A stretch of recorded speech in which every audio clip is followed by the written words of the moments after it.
Hey, awesome gamers. I am Awesome Danny, and this is the Padsmith Nameless. It's not actually named Nameless. I just call it Nameless because it has no name. It sounds cool, right? The Nameless was sent in by Padsmith for review.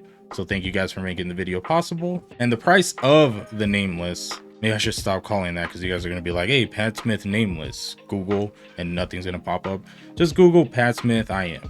Padsmith. They make mouse pads, like top tier, fancy gaming mouse pads. I haven't tried one personally, but man, they look cool. So the Padsmith IEM is $115, and the driver configuration is one dynamic driver and one microplanar driver. The unboxing and presentation on this is actually really nice. It just feels like it takes itself seriously. You know, sophisticated, but a little bit of flashy at the same time. So the box is a little big, like more than I'm used to. I'm usually used to just everybody trying to save as much space as possible, condense everything down, and you just have like maybe the IEMs displayed and the case with everything in it. There's not a lot of accessories in this set, but they're all really good accessories.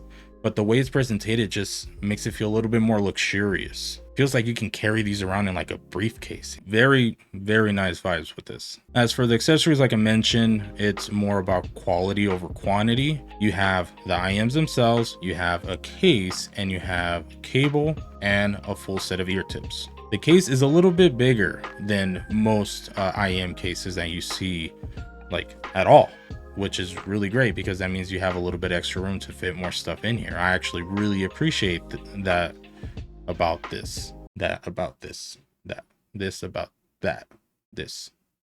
yes. But other than that, the case is just, you know, usual run-of-the-mill IEM case, semi-hard, little bit of netting inside as a pouch, and fits everything that comes with the IEMs in the case. You get a full set of ear tips, small, medium, large, very good ear tips. They're super comfortable. They have their own little case that fits in the IEM case, so you can put your ear tip case in the IEM case, and it can be your case for your case, just in case. And then you get a very simple but nice cable. It is a silvery white color. It's pretty light, but it doesn't feel cheap.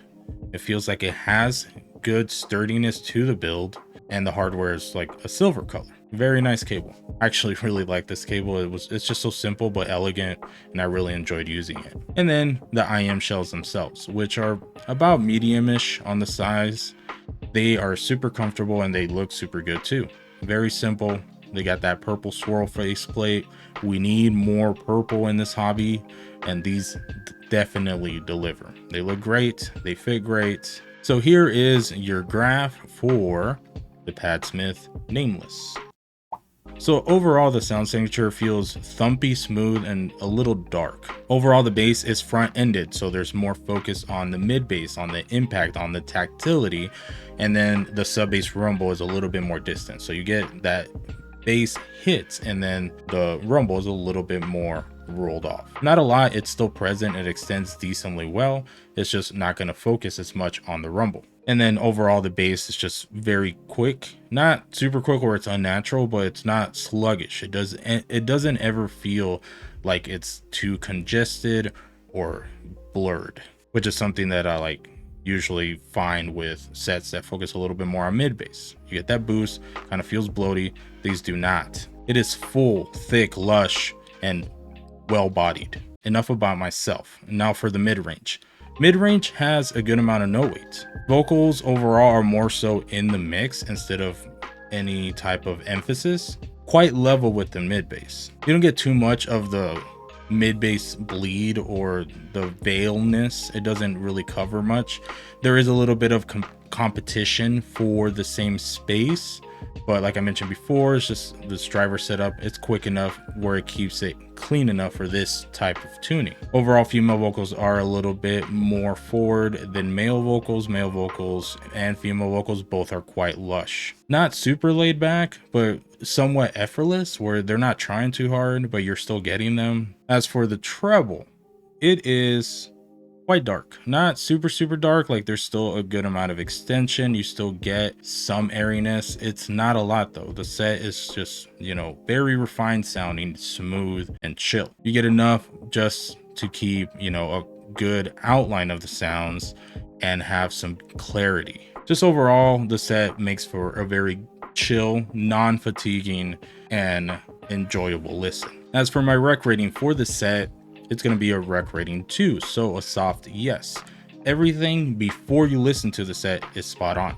You get great accessories, good build, and decent value at this price. But once you start factoring in the sound and the tuning is what's gonna, be divisive here, which is how it should be. A product like this in audio should always just come down to preference on the sound. Everything else should be, taken care of, and you should only have to worry about, do I like the sound?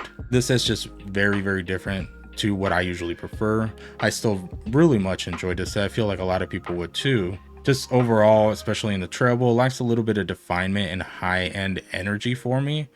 But then again, I could just listen to this forever and crank it as much as I wanted to. So overall, rec rating 2, the Padsmith IEM, aka Nameless. Go ahead and check it out. I'll leave a link in the description for you guys below.